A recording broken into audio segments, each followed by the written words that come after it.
How's everyone doing? Today I have two awesome pickups. If you've seen either one of these movies, definitely let me know what you think of them. And let me know which one of these is your favorite. Leave me those comments down below. And both of these Blu-rays are signed.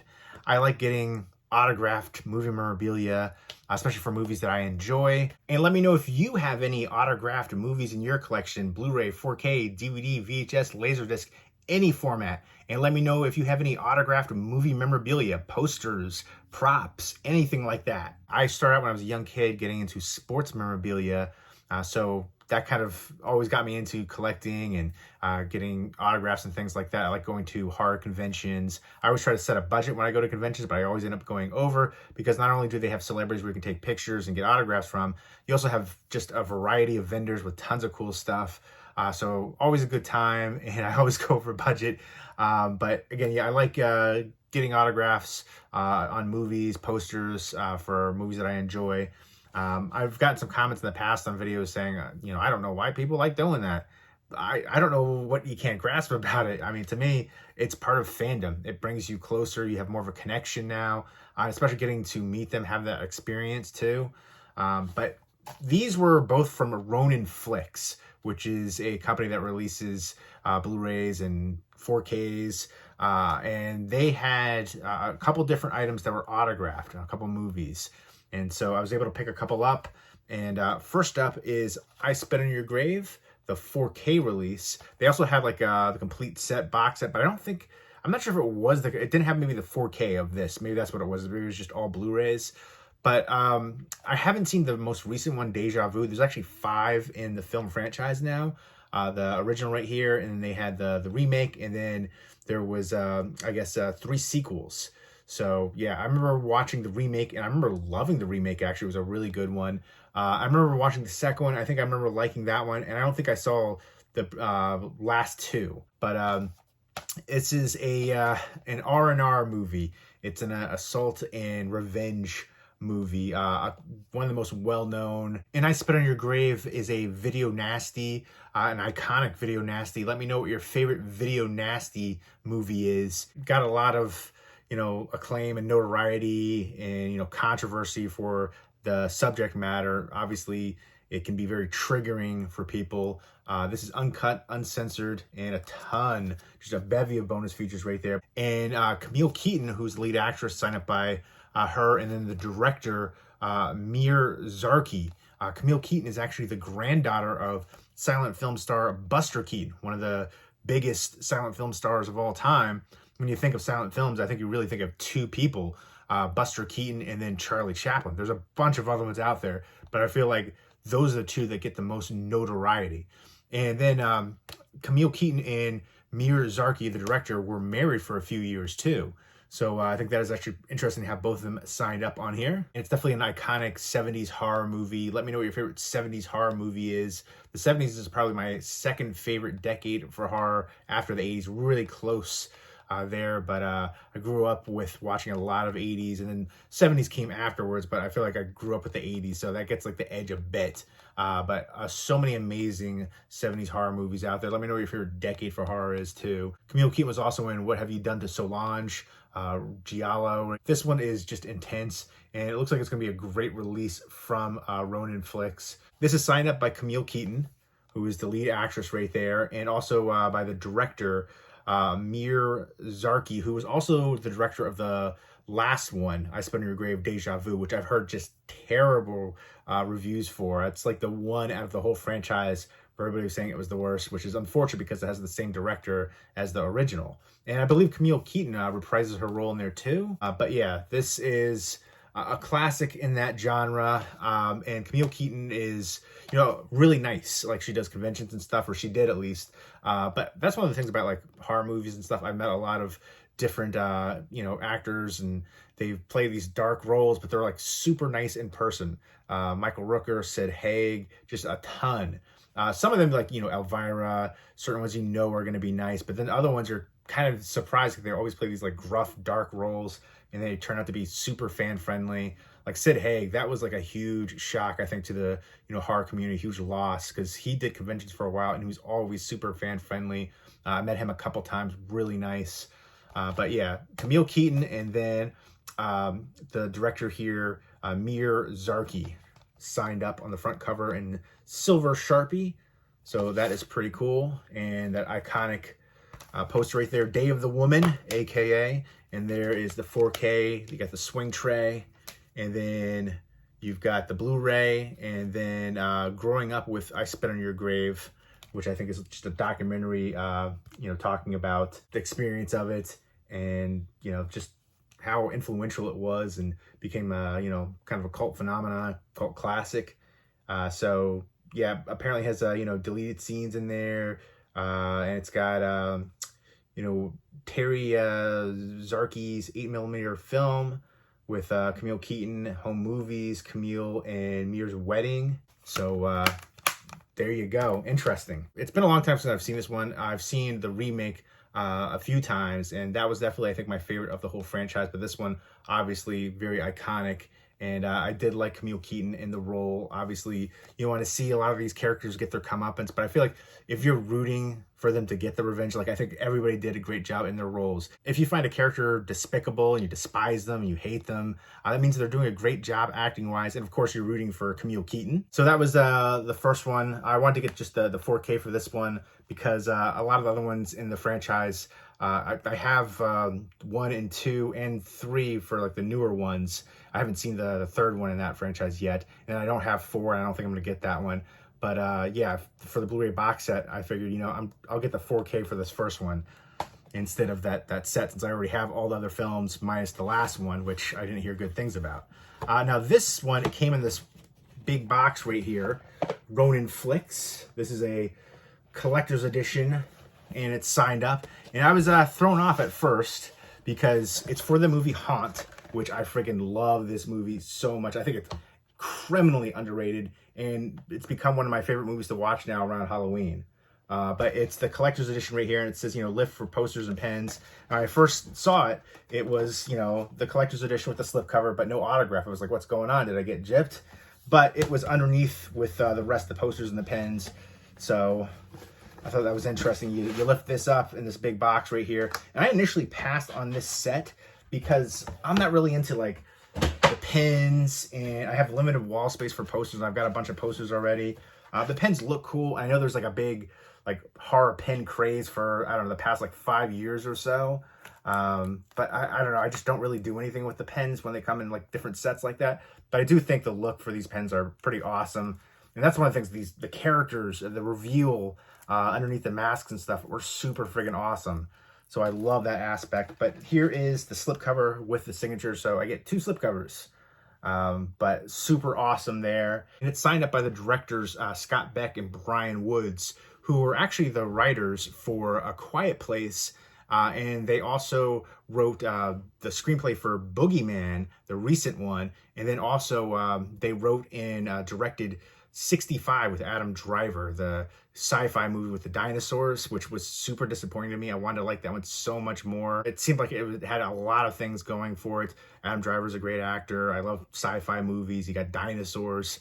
I mean, what could go wrong? And it just fell flat for me. I'm still like in disbelief that I didn't like that one as much as I was hoping to. But again, Haunt was friggin' incredible. And I remember reading like they didn't think that A Quiet Place or a Haunt were going to get made because, you know, they wrote and directed Haunt. And so, you know, they were working on this one, and A Quiet Place was getting picked up. And I thought that was really unique that all of a sudden all these projects from them are getting picked up. You know, they did a lot of writing. Boogeyman came from a Stephen King short story, but they wrote the screenplay for it. And then a bevy of bonus features for this one right here. But again, I love this movie, so I'm really happy to get this one signed up. And I will go ahead and show you. You get a magnet too, which maybe I'll put that on my fridge. My fridge on the front isn't magnetic. It's like silver-plated plastic. And then on the side, it's magnetic. So I'm kind of annoyed by that. It's LG. And then we have the magnets right here. I didn't realize there's multiple magnets.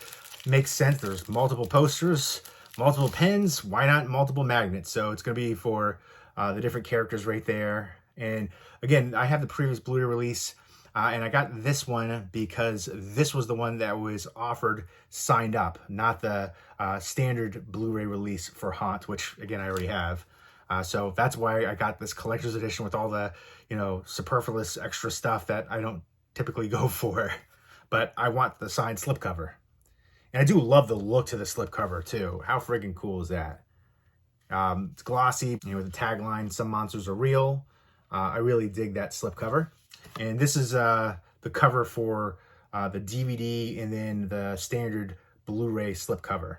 But that's actually really cool too. I like that one. And there's that one. Oh, I thought it was gonna be each character, but it's kind of not really. That's an awesome shot.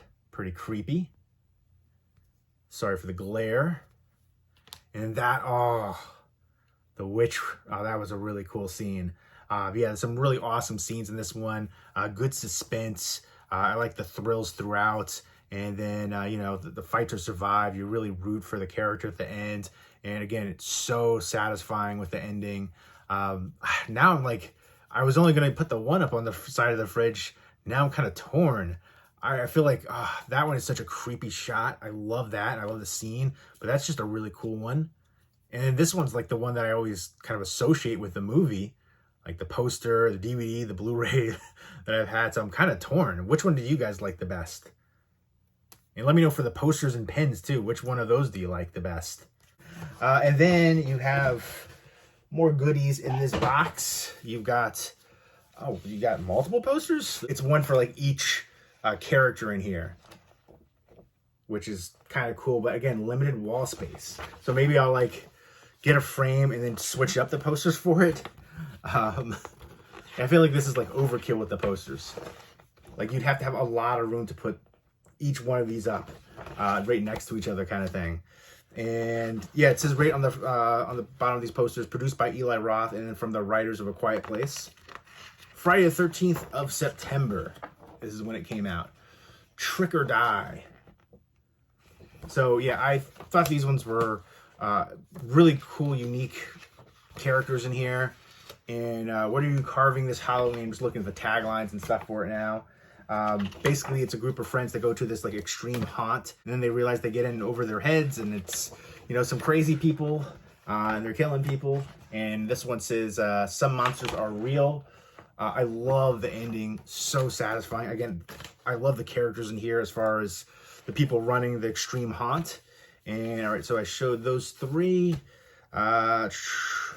What do I got left in here? The last one. One Last Scare, which is what it says on it, which is interesting.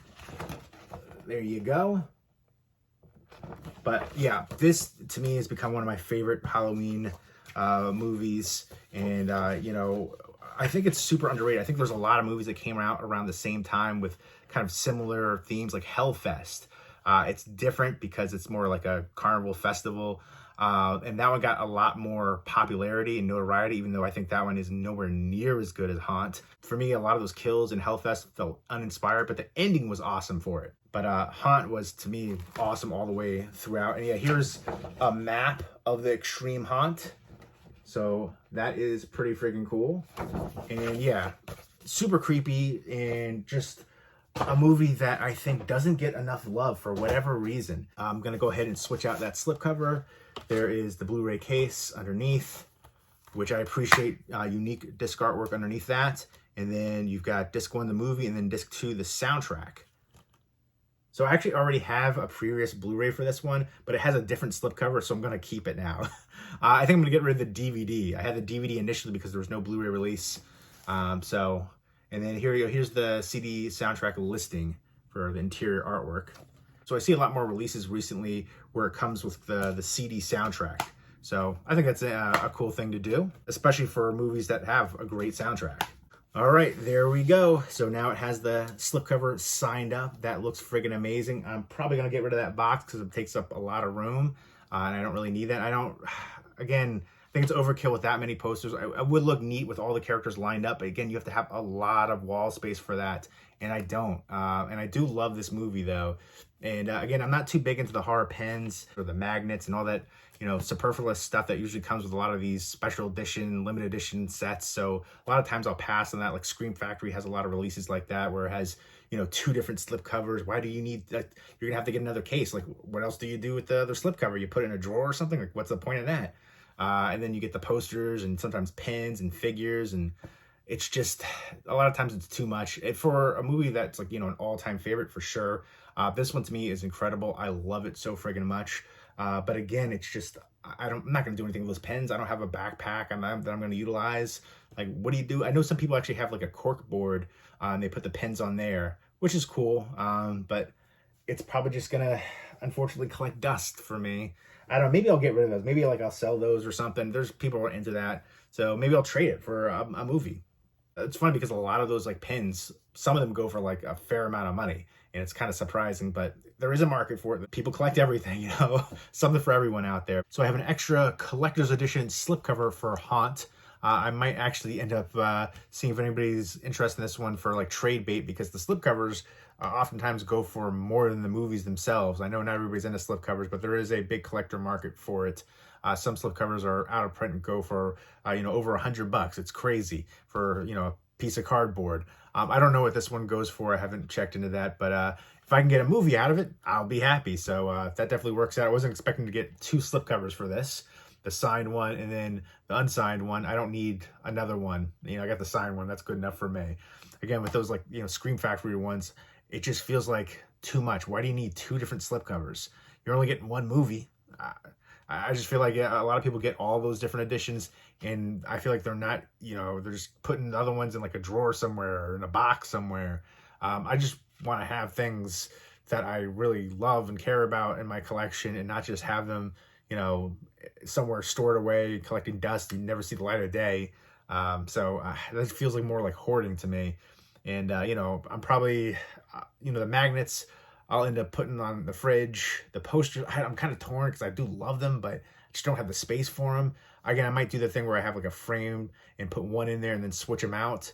And then the pins, I think I'm probably going to end up either selling those or seeing if anybody's interested in trading them for like a movie or something like that. Again, horror pens have a big collectability factor. They got really big over the past, I want to say 5 years or so. But I think this is cool that it comes with the CD soundtrack too. But super happy to get both of these signed up. This is a 4K for I Spit on Your Grave, and the collector's edition Blu-ray for Haunt, which again, I love this one. I can't recommend this one enough. It gets a lot of criticism, and it blows my mind that Hellfest gets so much more love. There's also Hell House, LLC. There's a few different ones that came out in that time period where, it had to do with, extreme haunts or, carnivals, festivals, stuff like that. Let me know what your favorite revenge horror movie is. There's also the movie Revenge, which I actually thought was pretty good. And let me know what your favorite horror movie is having to deal with a circus or a festival or an extreme haunt. There's also The Houses That October Built, which was kind of really popular when it first came out. The sequel, I didn't care for at all. It kind of changed the way you look at the first one. And I don't always appreciate when films try to do that. So I feel like that didn't work for me anyway. Some people still seem to love it, but there's a whole bunch of ones. Like, Tobe Hooper's Funhouse is an all-time classic. But for me, this one just, I'm always talking about it. And I plan to do a top underrated horror movies to watch around Halloween, and this one will definitely be on it. So spoiler alert, because I feel like there's always the same horror movies that people pick for watching around Halloween. Halloween, Season of the Witch, Halloween 3. I know a lot of people hate that one, but also it's a great Halloween movie. Think of it as a standalone movie, not in the rest of the franchise. It doesn't have Michael Myers. Of course, if that one became popular and did well in the theaters, it would have had different characters each time, but it didn't, and so we got Michael Myers back, which I feel like people are kind of happy about that, right? And, there's obviously Trick or Treat, which has become super popular now. I remember doing a top underrated horror movies on Blu-ray list a decade ago on my channel, and Trick or Treat was on there because at the time I felt like it was underrated, but now it's not. Now it's super popular, it's super mainstream. You go to Spirit Halloween, there's just tons of Trick or Treat, tons of Sam stuff. There's just, I feel like, endless amounts of Sam Funko Pops, different variations. So that's no longer underrated. It's like super mainstream. And there's, House of a Thousand Corpses, Monster Squad. There's a bunch of other ones that usually go on the typical list for top movies to watch on Halloween. So yeah, I always put Return of the Living Dead, because that one was just such an awesome horror movie, and movies that are a frenetic pace and a great zom-com. But this, I feel like, definitely deserves to be on there. And one that I think is super underrated too, another one that I'm going to throw out here, is All Hallows Eve. All Hallows Eve is the first feature-length film with Art the Clown. Not Terrifier, and not Terrifier 2, but All Hallows Eve would be my favorite movie with Art the Clown. All Hallows Eve is a horror anthology on Halloween, and overall, it's great for me, but there's one segment that was clearly dealing with budgetary constraints, but the rest of the movie really works well and introduces the world to Art the Clown in a feature-length film. Super creepy, super awesome. Different actor who's playing Art now in the Terrifier movies. I'm hoping they're going to do more in that realm, because I think Art the Clown, I said it back when that came out, that he deserves to be a horror icon. I think he definitely is now. But I digress. I'll be doing a video for the underrated horror movies to watch on Halloween. This will be on there. And let me know some movies you think are underrated horror movies to watch around Halloween. And let me know again if you have any autographed movies in your collection, Blu-rays, 4Ks, DVDs, VHS, any kind of format, Laserdisc too. And let me know if you have any movie memorabilia. But those are the two pickups right there, two autographed movies, Haunt on Blu-ray, and then I Spit on Your Grave on 4K. Let me know if you've seen either one of these and what you think of them. And let me know which one of these is your favorite. Leave me those comments down below. And I hope everybody's doing well. Take care and keep it spooky.